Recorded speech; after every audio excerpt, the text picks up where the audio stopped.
Hi, we're Moonlark, and this is In My Concert Bag.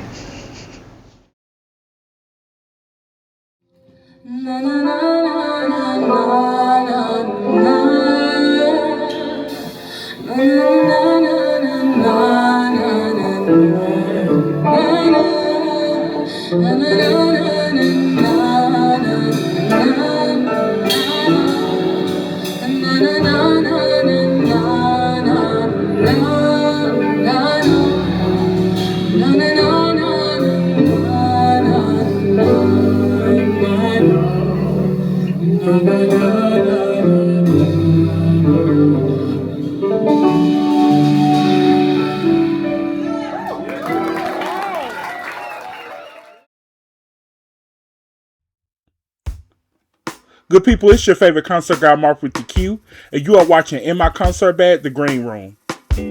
Often you hear neo soul, R&B, jazz, and rock separately, but when these genres are fused together, you get Moonlark, an incredible duo. Based out of Atlanta, Moonlark blends their unique, spacey vocals on top of emerging genres, taking listeners on a cosmic-like journey. I attended Moonlark's show at Eddie's Attic, and I sat down with them for a conversation. We chat about staying true to their craft, not conforming, and the path the duo would like to carve for other artists that reject genre labels and seamlessly blend multiple musical styles. So sit back, relax, and enjoy the sounds of Moonlark.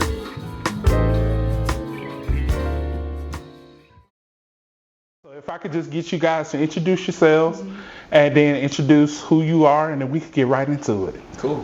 I'm Spencer De Moretta.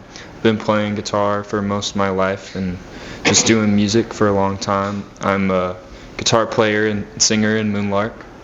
Hi, my name is Babel. I am a bass player and vocalist in Moonlark. I've been playing bass for almost 3 years now. I've been singing for way more years than that. And I am also one half of Moonlark. Happy to be here. Okay. So, what got you guys in Moonlark? How did it start?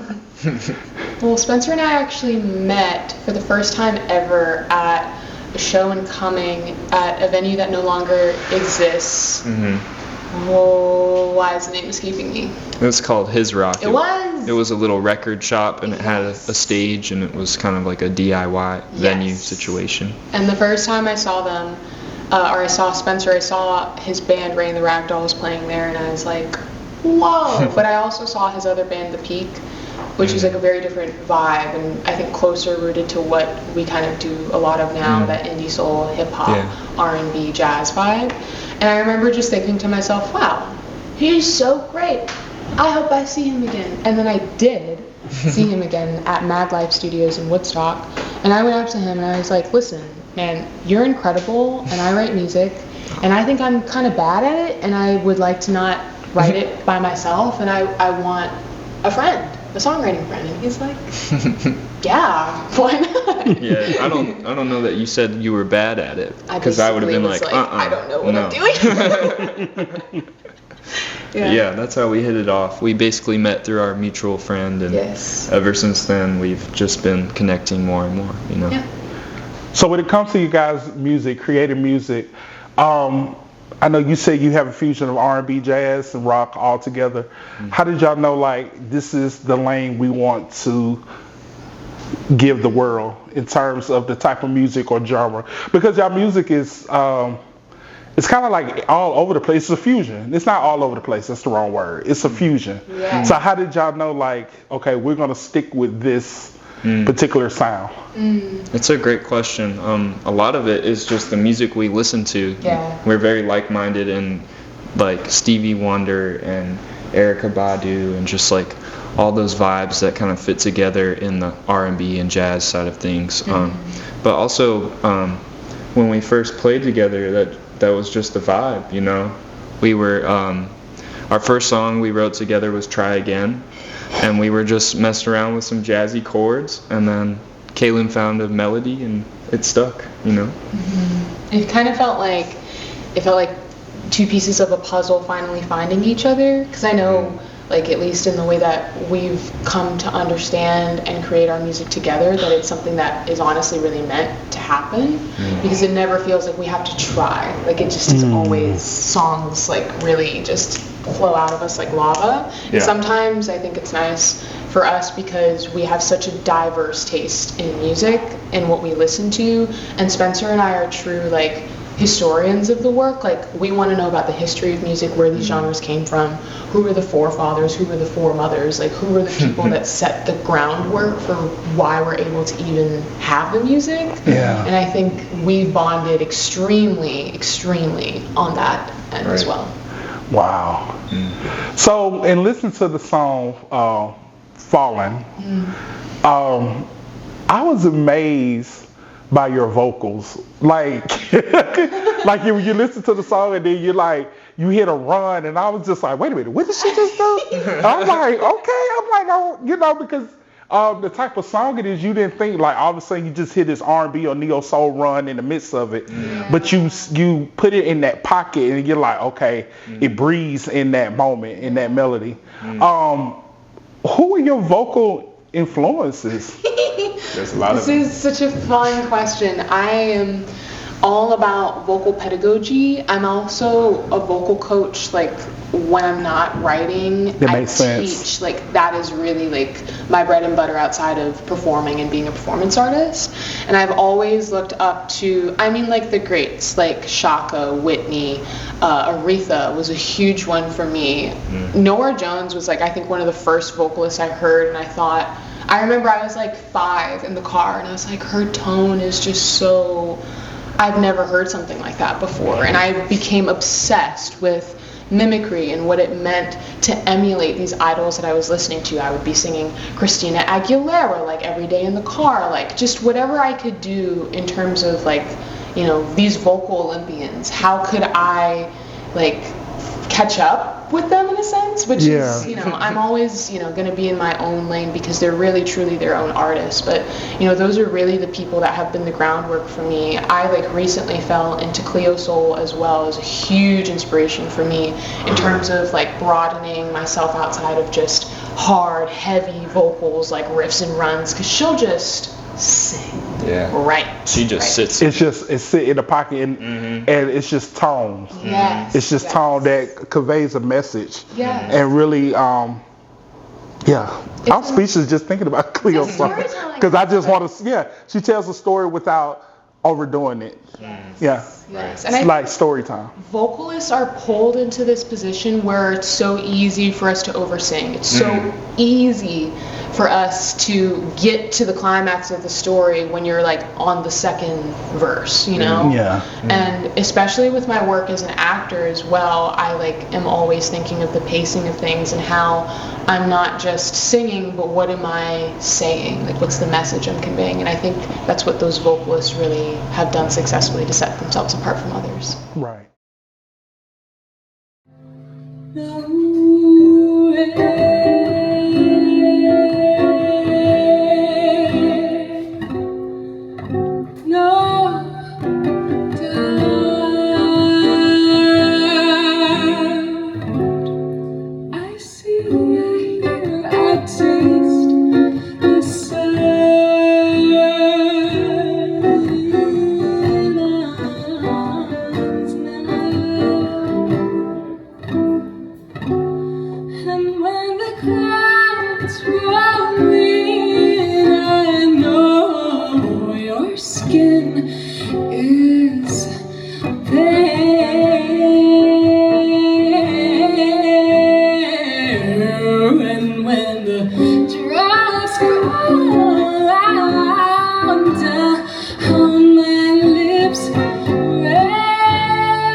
So when y'all are writing music,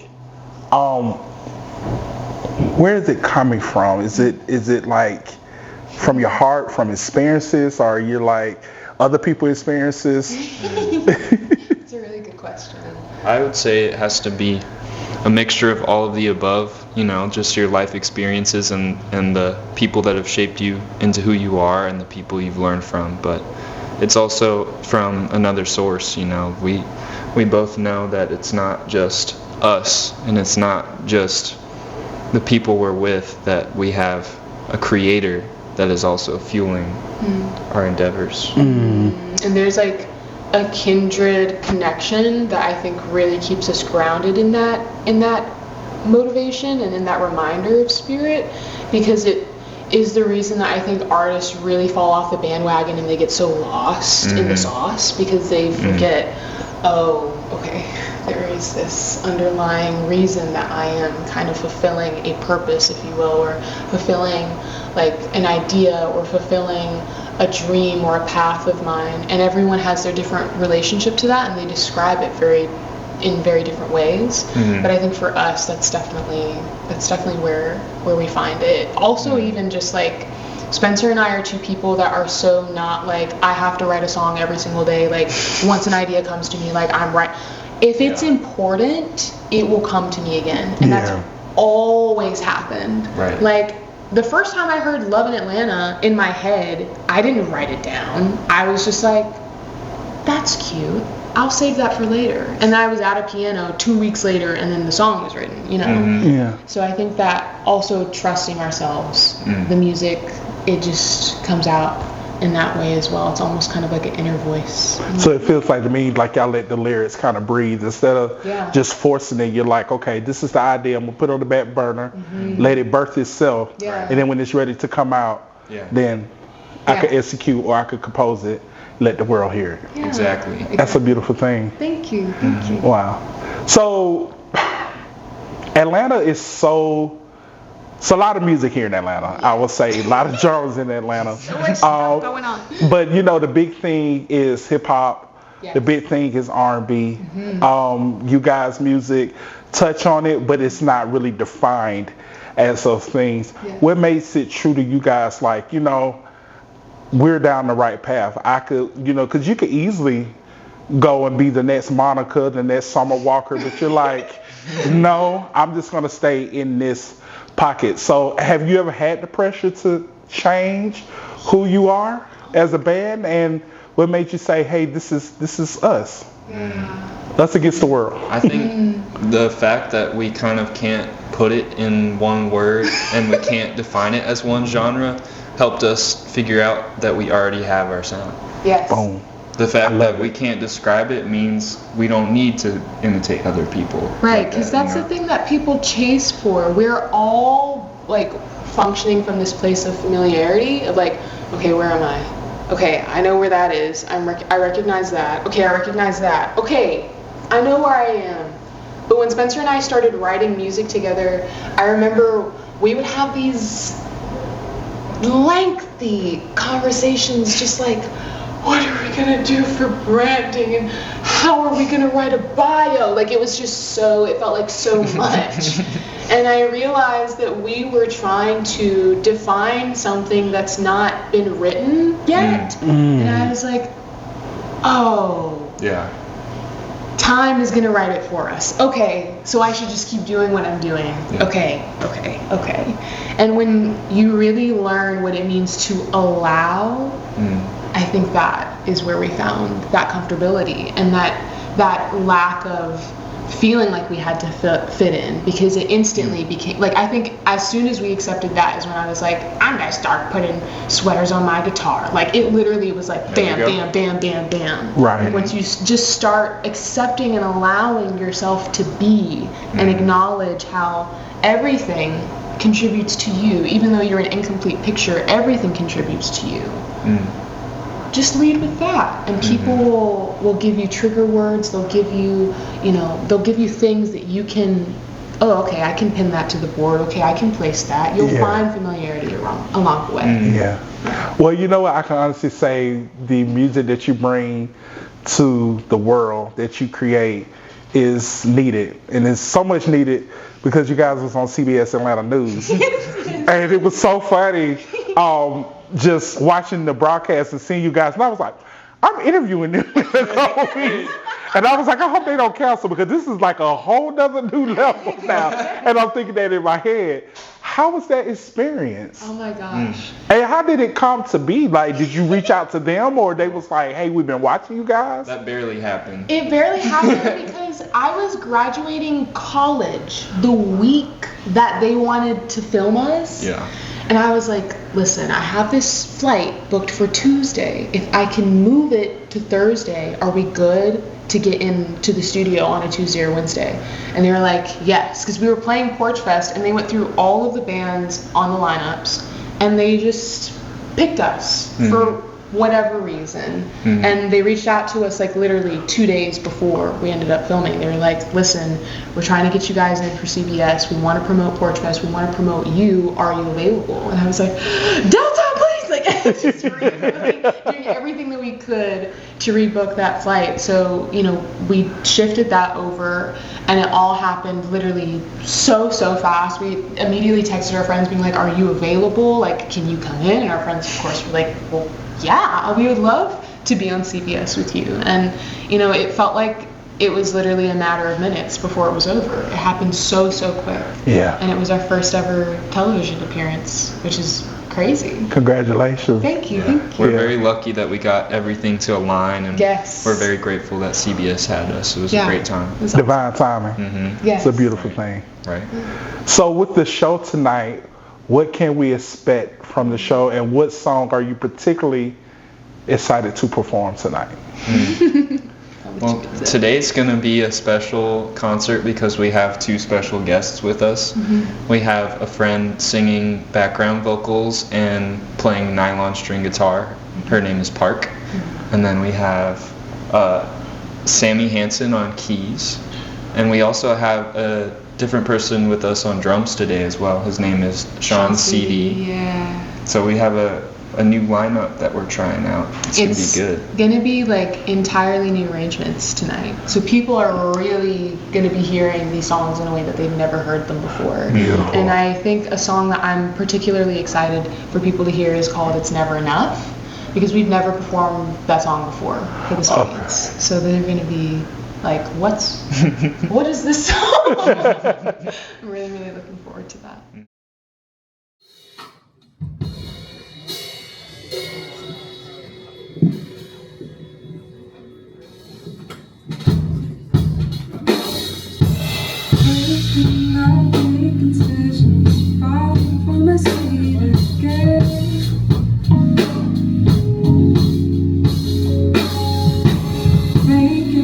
Making decisions, fading to a sky again.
So my last question is to wrap up this beautiful interview. When it's all said and done, you don't have any more notes to give. You're just like, world, this is it. Yeah. Eat on it for the rest of your lives, right? I have nothing else to feed you guys musically. What do you want your legacy to look like? That's a great question. I hope that our legacy, I hope it reminds people of their humanity and reminds them to check in with themselves. Because I think that more than ever, we're like so unsure of what's real and what's not.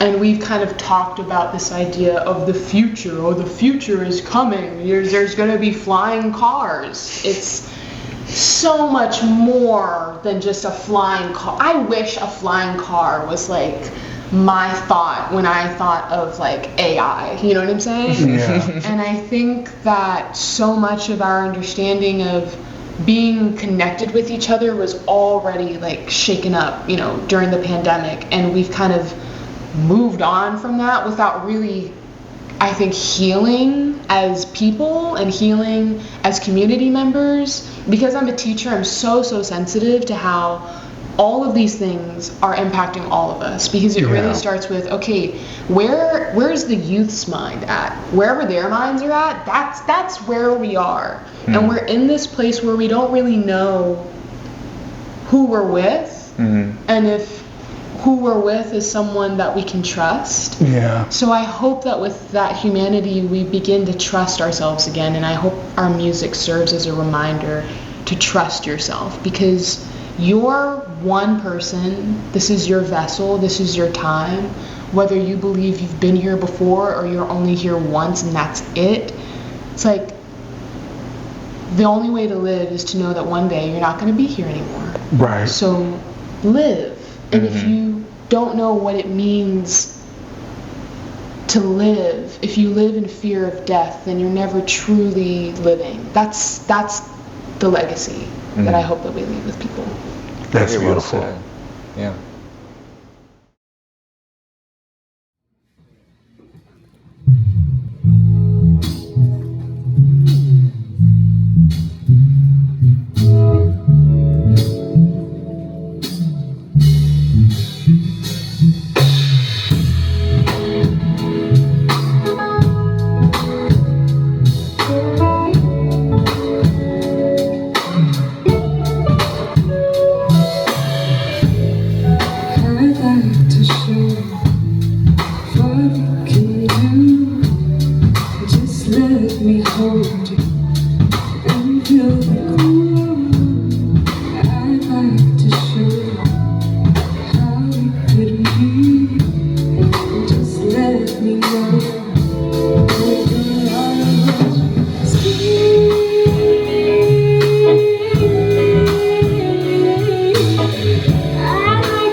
Moonlark's sound is very unique and futuristic that you can't help to be captivated by the organic beauty created by this talented duo. Bovel's vocals alone embodies the true art of storytelling by letting the lyrics speak for themselves, telling a story of inner struggle and truth, accompanied by Spencer and Bovel's canvas, blending, mixing, and painting different hues of musical genres in their music composition. Check out Moonlark's music on all streaming platforms. Thank you for watching. Like, comment, subscribe, hit the notification bell, and I will see y'all on the mic.